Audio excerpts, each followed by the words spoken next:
से चाहेंगे जानना, क्योंकि यूथ लीडर हो आप, तो क्या इंस्पिरेशन बनते हो आप लोगों के लिए, कैसा रिस्पॉन्स मिलता है मार्केट में जाते हो डायरेक्ट सेलिंग को लेकर? Thank you. First of all happy Guru Purnima to all. हम जिस इंडस्ट्री में हैं उस इंडस्ट्री में एक दूसरे से सीखते रहते हैं। कब पता कब आपकी वीडियो से कुछ सीखा होगा, तो आप सभी को बहुत बहुत थैंक यू कि आपने हमें सिखाया। First of all Kamal sir, thank you so much यहाँ पे मौका देने के लिए। मुझे पता था काम कर रही हूँ तो यहाँ पे आऊंगी, पर इतनी जल्दी आऊंगी ये नहीं पता था तो थैंक यू सो मच। और आप सभी का धन्यवाद कि आप सभी उस क्रांति का हिस्सा बन रहे थे जो क्रांति अभी चाहिए थी। तो थैंक यू, एक बार अपने लिए ताली बजा सकते हैं। Back to question. तो मेरा नाम मधुश्रुति है। मैं बिहार के एक छोटे से शहर से बिलोंग करती हूँ। मेरे घर पे एक छोटा सा किराना दुकान था और उस किराना दुकान की स्थिति ऐसी थी कि 6th के बाद में मैं गवर्नमेंट स्कूल में जाना पड़ा, क्योंकि उतनी फाइनेंशियल कंडीशन ठीक नहीं थी। पर ठीक ठाक था। 10th में टॉप 3 में थी, 12th में पूरे बिहार स्टेट में टॉप 1% में थी। उसके बाद JEE मेंस क्वालिफाई किया, अलग अलग एग्जाम्स क्वालिफाई किए, रिसर्च इंस्टीट्यूट में गई, रैंक अच्छी थी तो रिसर्च इंस्टीट्यूट में स्कॉलरशिप मिलने लगी। तो मैं ये कह सकती हूँ कि 12th के बाद का मेरा पूरी पढ़ाई का खर्च इंडियन गवर्नमेंट ने दिया है। ग्रेजुएशन कर रही थी और मिडिल क्लास फैमिली की लड़की को अगर इतना मिल जाए तो लगता है कि जिंदगी में ठीक ठाक कर लिया है। ग्रेजुएशन करना था, पोस्ट ग्रेजुएशन करना था, PhD करना था, उसके बाद हो सकता है एक अच्छी प्रोफेसर बन जाऊंगी। तो ये लाइफ में माइंड में था कि ये ठीक है। उसी टाइम पे जैसे आप लोगों को इंट्रोड्यूस किया जाता है डायरेक्ट सेलिंग के बारे में, तो मुझे भी इंट्रोड्यूस किया गया था और मैं बस ये सोच रही थी किस तरीके से मना किया जाए। क्योंकि साइंस बैकग्राउंड से थी तो कुछ भी ऐसा आंसर नहीं देना चाहती थी जो लॉजिकल नहीं था। तो मैं लॉजिकल आंसर ढूंढना चाहती थी कि मैं मना करूं कि डायरेक्ट सेलिंग इन कारण से मुझे नहीं करना। जबरदस्ती एक इवेंट में लेके गए मुझे। मैं इवेंट में बैठी, इवेंट में बैठ के थोड़ी चीजें समझ में आई, लगा कि यस करना चाहिए, अच्छा है। लेकिन कहते हैं ना साइंस वाला आदमी को डेटा के अलावा कुछ समझ में नहीं आता, ये था। तो मुझे डेटा के अलावा कुछ समझ में नहीं आ रहा था। तो उसी दिन इवेंट से आने के बाद में मुझे थोड़ी कन्विंस तो हो गई थी कि मुझे डायरेक्ट सेलिंग करना चाहिए, पर मैं लॉजिकली खुद को नहीं समझा पा रही थी। तो मैंने जस्ट ग्रेजुएशन में आई थी, नया लैपटॉप लिया था, कॉलेज में अच्छा वाईफाई कनेक्शन था, जस्ट लैपटॉप ओपन किया, रात भर मैं डायरेक्ट सेलिंग के बारे में पढ़ती रही। अच्छी चीज ये थी कि डायरेक्ट सेलिंग के बारे में किसी यूट्यूब से नहीं पढ़ रही थी, कोई ऑथेंटिक वेबसाइट से पढ़ रही थी।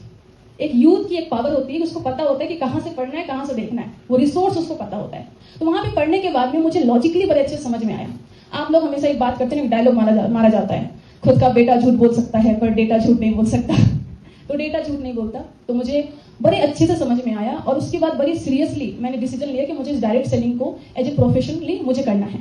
पर सिर्फ ये बात नहीं थी, दूसरी बात ये थी कि चूंकि मैंने आपको बताया कि मेरी फैमिली कंडीशन ठीक नहीं थी, तो मैं कुछ सोच रही थी कि कुछ करूं जिससे कि मैं फैमिली को और सपोर्ट कर सकूं। क्योंकि स्कॉलरशिप के पैसे से मेरी एजुकेशन का खर्च हो सकता था, पर मेरी छोटे भाई बहन जो थे उसकी एजुकेशन का खर्च नहीं उठा सकती थी।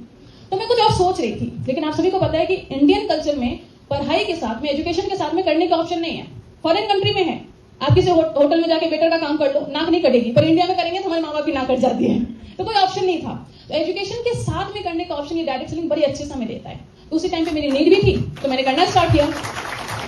जब करना स्टार्ट किया तो मुझे समझ में आया कि ये डायरेक्ट सेलिंग सिर्फ डायरेक्ट सेलिंग में इंपावर नहीं करती हमें एज ए स्टूडेंट भी इंपावर करती है। जैसे मैं आपको एक एग्जाम्पल देती हूँ। मैं मंडे टू फ्राइडे कॉलेज में अपना पूरा क्लास वगैरह करती थी, शाम को और सुबह में बिल्ड करती थी, और सैटरडे संडे मैं बाहर निकल के काम करती थी। फ्राइडे को रात को ट्रेन लेती थी, सैटरडे संडे काम किया, फिर मैं मंडे को आके सुबह 8 बजे में क्लास में मिल जाती थी।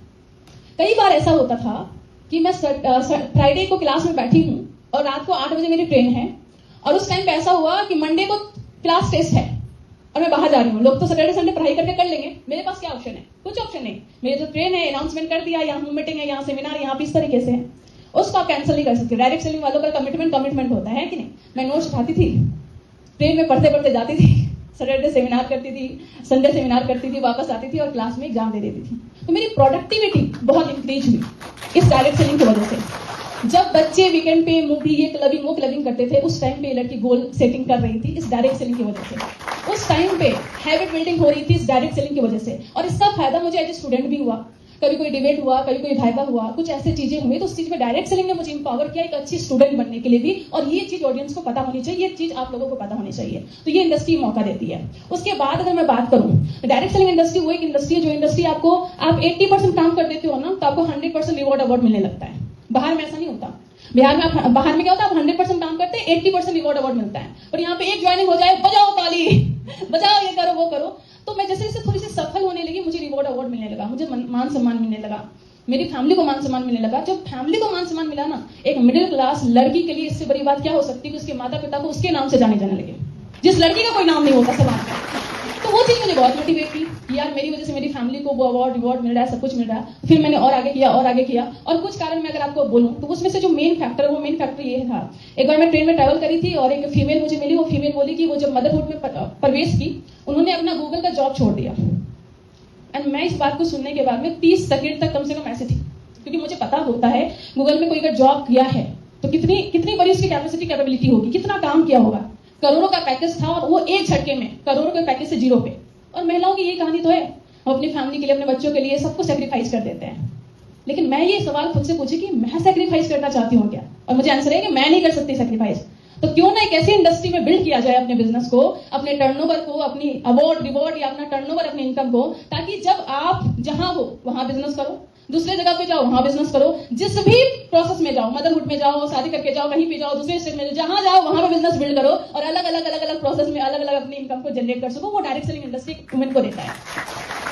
और एक बात, महिलाएं बहुत जगह जॉब करती है, जैसे ज्योति मैम की कहानी हम लोग सुन रहे थे, पर क्या ये सिर्फ यही इंडस्ट्री में होती है क्या टीचिंग इंडस्ट्री में नहीं है, क्या कॉर्पोरेट वर्ल्ड में नहीं है, क्या आईटी सेक्टर में नहीं है?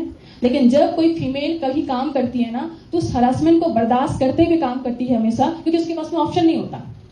पर एज डायरेक्ट सेलर पूछिए, हमारे पास ऑप्शन है कि नहीं? मुझे पसंद नहीं आया किसी के साथ काम करना, छोड़ो, नहीं करना, किसी और के साथ टीम बिल्ड करेंगे।